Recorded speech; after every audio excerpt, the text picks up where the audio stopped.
A few years ago, a proposal was published for a healthy eating index. I thought it might be interesting to look at the latest USDA dietary survey to see how the standard American diet is doing. The index is simple. It's a score of 0 to 100, which simply represents the percent of dietary calories derived from foods rich in phytochemicals. Phytochemical is just a more technical term for phytonutrient, since nutrient implies essential for life, whereas phytochemicals are merely essential for a long, healthy life. So if 1% of our diet is composed of phytonutrient-rich food, our diet gets a score of 1. If that's where half of our calories come from, then we score a 50. And if that's all we eat, we can max out at 100%. How are Jane and Joe six-pack doing?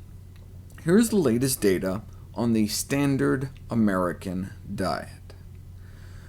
3% of calories come from beans and nuts, 3% from fruit, 5% is vegetables, 23% from grains, 17% is added sugars like candy and soda and other junk, 23% comes from added fats, butter, margarine, oil, shortening, and 26% of the American diet is meat, dairy, and eggs.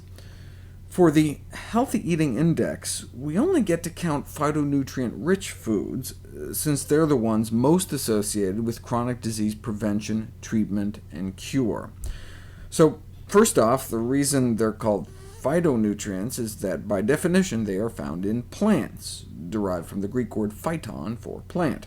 So automatically, we start out with a score of 74. Neither lard nor candy are phytonutrient-rich either, so taking away the added fats and oils, we are down to 34.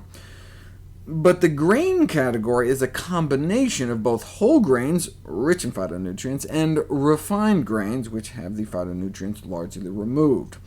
Only 4% of the American diet is composed of whole grains, like oats, barley, whole wheat, brown rice, and the rest is highly processed garbage like white flour and cornstarch.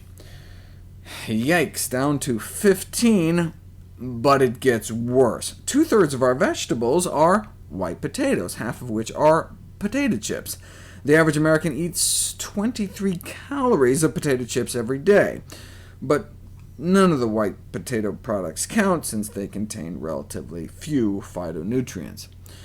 Similarly, 1/3 of our fruit calories are low phytonutrient juices, and so the typical American diet rates 12 out of 100.